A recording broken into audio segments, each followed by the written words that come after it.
Good morning, Grindstone Church. Today we are in Psalm 2 for our devotions today.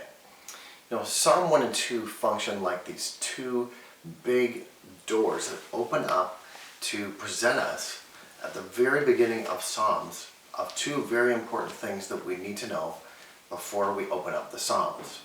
Psalm 1 that we looked at on Sunday shows us that there are two paths that you can take in your life.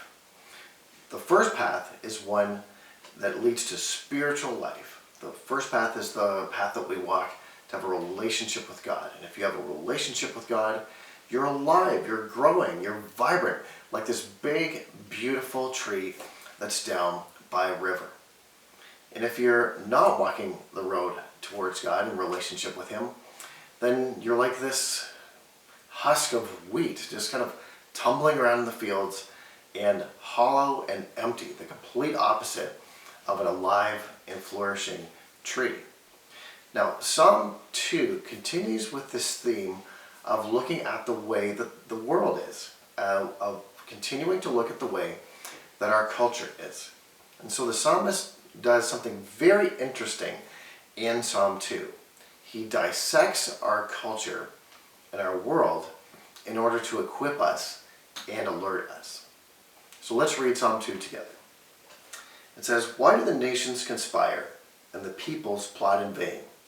The kings of the earth rise up and the rulers band together against the Lord and against His anointed one, saying, let us break their chains and throw off their shackles.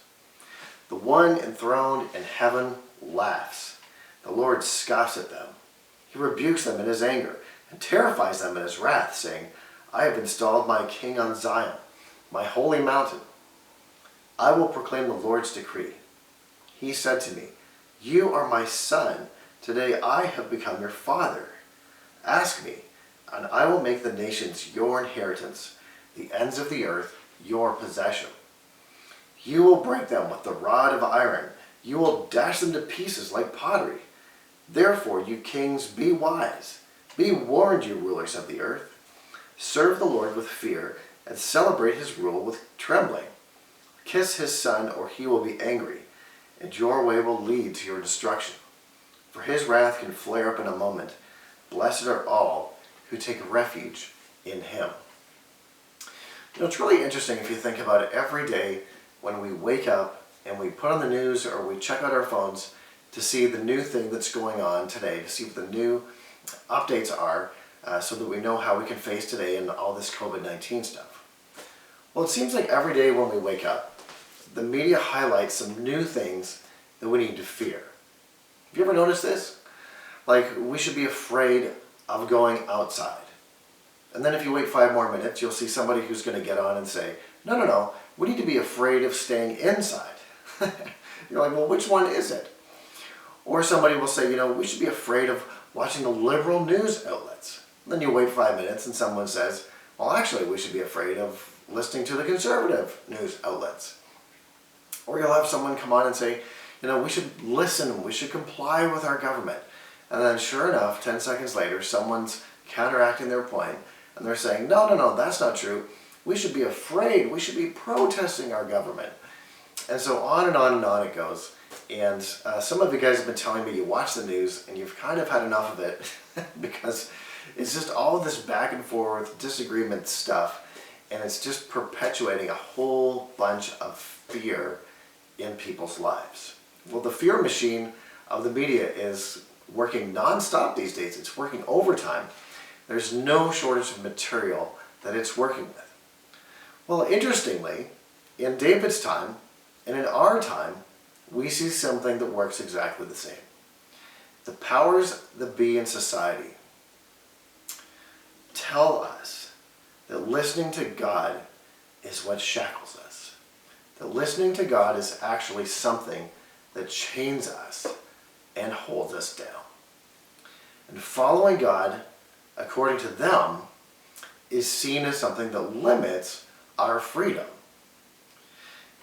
The truth, though, is told us here in Psalm chapter 2.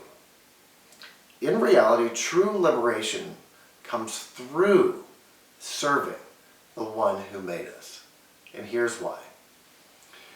The people and the forces who appear to rule the world, who want you to think and believe that they rule a small part of this world, are unknowingly under God's authority. And one day, as the Bible reminds us, they are going to know it. If they don't know it today, they're going to know this someday. And despite all the things that the commentators have to say, despite all the things that the experts have to say, all the things that the pundits have to say, God still reigns over his world. That's the correction here in Psalm 2. And because he still reigns over everything, we can take shelter in him for all of our fears, for all of our anxiety, for everything that strikes fear in our hearts when we look out in the world.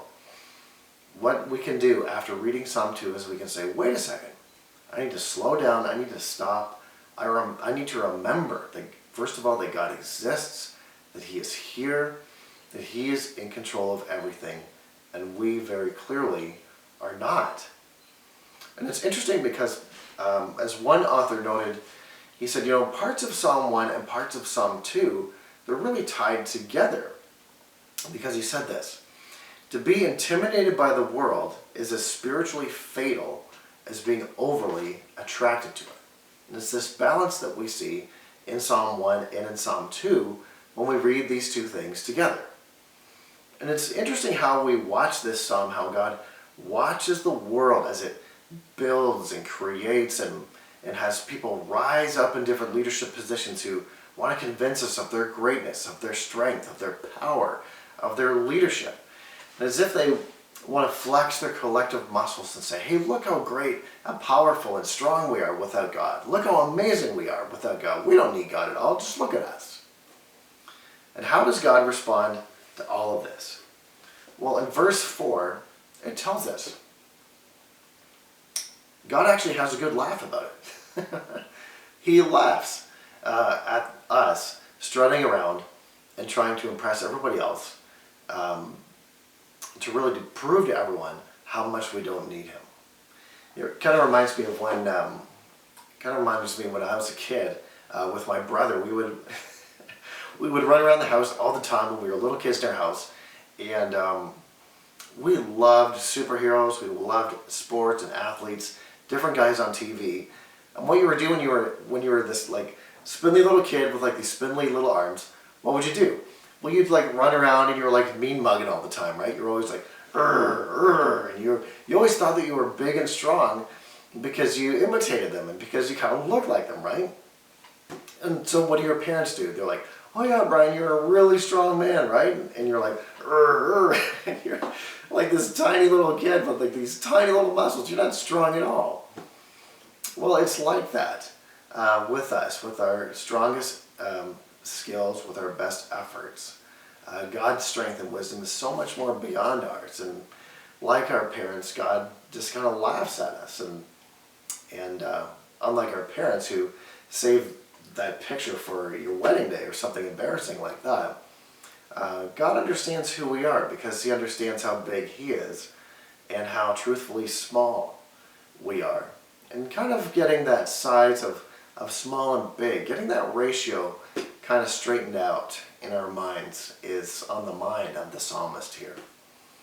God's response to human pride and to human power that we think we have is to install his son on Zion. And this points beyond Israel's king all the way out to Jesus here, God's true son, who would one day die in Zion, in Jerusalem. And to kiss the son, it's this interesting phrase used at the end of the psalm here. It's trying to communicate this idea that you rest in him and that you live for him. That's what it means to kiss the son. And if you kiss the son, you are embracing the son that God has brought in to our life to have a relationship with. And the conclusion that the psalm comes to, if we do this, if we rest in the son, if we live for this Son of God, we can have assurance, we can have peace, that no matter how things go in God's world, whether they're going wonderfully or whether they're going terribly and it's the worst day of your year, everything will ultimately be all right for us as His people.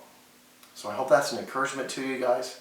If there's any way I can pray for you today or pray for you through the week, please let me know. I hope that Psalm 2 and all of these Psalms are encouraging to you. And I look forward, you guys, to seeing all of you together on Sunday when we meet up on Zoom and work together again. Hope you guys have a great week.